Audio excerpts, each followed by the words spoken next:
আমার রান্নার চ্যানেল তেল ঝালে আপনাদেরকে স্বাগতম। আমি আজকে আপনাদেরকে বানিয়ে দেখাবো চালের ছাতু দিয়ে নাড়ু। এখানে আমি নাড়ু বানানোর জন্য নিয়েছি পাটালি খেজুরের গুড়। খেজুরের গুড়গুলোকে আমি একটি গ্রেটারের সাহায্যে গ্রেট করে নিয়েছি। এখানে আমি নিয়েছি 2 কাপ পরিমাণ চাল। বাসায় থাকা যে কোনো চাল দিয়ে এটি করতে পারেন। আপনারা যে চাল প্রত্যেকদিন ভাত রান্না করেন সে চাল দিয়েই। চালগুলোকে আমি ভালোভাবে ধুয়ে নিয়েছি, ধুয়ে পানি ঝরিয়ে নিয়েছি। এখন আমি এর মধ্যে সামান্য লবণ দিয়ে মাখিয়ে নিব।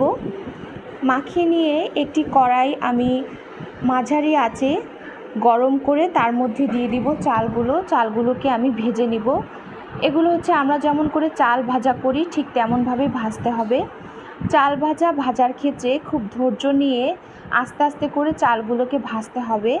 আপনি যদি অনেক আঁচে চালগুলো ভাজেন তাহলে চালগুলো পুড়ে যাবে এবং ছাতুগুলো দেখতে কালো হবে, সেটি খেতেও তিতা তিতা লাগবে। তাই এটিকে আস্তে আস্তে ধীরে ধীরে ভেজে নিতে হবে। আমার চাল ভাজা প্রায় হয়ে এসেছে, দেখুন একটুও পড়েনি এবং কালারটিও খুব সুন্দর এসেছে। এখন আমি চাল ভাজাগুলো নামিয়ে ছাতু তৈরি করে নিব। আপনারা ছাতু তৈরি করার জন্য ব্লেন্ডারও ইউজ করতে পারেন, আবার পাটায় পিষেও করতে পারেন। ছাতু করে নিয়েছি আমি। এখন আমি কড়াইতে দিয়ে দিব 2 কাপ পরিমাণে পানি দিয়ে আমি ঢেকে দিব।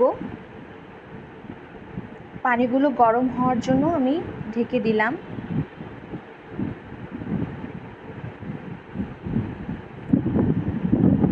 পানি গরম হয়ে এসেছে। এর মধ্যে আমি দিয়ে দিব 1 কাপ পরিমাণে খেজুরের গুড়, যেগুলো আমি গ্রেট করে রেখেছিলাম। গুড়গুলোকে আমি ভালোভাবে পানির সাথে মিশিয়ে নিব যতক্ষণ পর্যন্ত গলে না যায়। এর মধ্যে আমি দিয়ে দিব 1/2 কাপ পরিমাণে চিনি। মিষ্টি হচ্ছে আপনারা যে যতদূর খেতে ভালোবাসেন তেমনভাবেই বাড়িয়ে কমিয়ে নিতে পারেন। এখন আমি মিশ্রণগুলোকে ভালোভাবে নাড়িয়ে চাড়িয়ে মিশিয়ে নিব। এর মধ্যে আমি দিয়ে দিয়েছি কোরানো নারকেল 1 কাপ পরিমাণে, এটিও আপনারা বাড়িয়ে কমিয়ে নিতে পারেন। দিয়ে আমি মিশ্রণগুলোকে খুব ভালোভাবে মিশিয়ে নিব। মিশিয়ে নিয়ে এর মধ্যে আমি দিয়ে দিব 1 কাপ পরিমাণে ছাতু, যে ছাতুগুলো আমি করে রেখেছিলাম সেই ছাতুগুলো দিয়ে আমি অনবরত নাড়ব, নেড়েচেড়ে রান্না করব। কারণ আপনি যদি এটি ভালোভাবে না নাড়েন এটি দলা পাকিয়ে যাবে এবং নিচ থেকে পুড়ে যাবে। এটিকে অনবরত নাড়তে হবে। নেড়ে এক সময় দেখবেন যে এটি কড়াই থেকে উঠে আসছে, অর্থাৎ আপনার রান্নাটি হয়ে গিয়েছে। এমনভাবে কড়াই থেকে ছেড়ে আসছে, দেখুন এ পর্যায়ে হয়ে গিয়েছে রান্নাটি। এখন আমি এগুলো নামিয়ে ফেলব। এখানে চালের ছাতু বানানোর সময় একটি জিনিস আপনারা লক্ষ্য করবেন, এটি যেন বেশি ঠান্ডা না হয়ে আসে।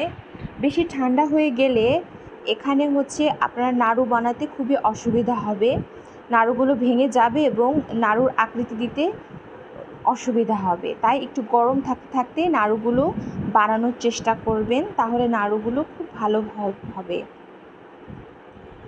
এভাবে নাড়ুর আকৃতি দিব। চালের ছাতুর নাড়ু কিন্তু নারকেলের নাড়ু থেকে আকারে একটু বড় হয়। আমি কিন্তু সব ছাতু ব্যবহার করিনি, কিছু ছাতু আমি অবশিষ্ট রেখেছিলাম। এখানে ছাতুগুলোকে আমি নাড়ুর সাথে মেখে নিয়েছি, এটি দেখতে সুন্দর লাগে। এভাবে আমি একে একে আমার সমস্ত নাড়ুগুলো তৈরি করে নিব। আপনারা বাসায় এটি ট্রাই করতে পারেন, এটি খুবই মজাদার এবং বাসায় থাকা উপকরণ দিয়ে আপনারা খুব সহজেই তৈরি করতে পারেন। হয়ে গেল আমার চালের ছাতুর নাড়ু। আমার রান্না যদি আপনাদের একটু ভালো লেগে থাকে একটি লাইক, কমেন্ট এবং শেয়ার করে যাবেন। আমাদের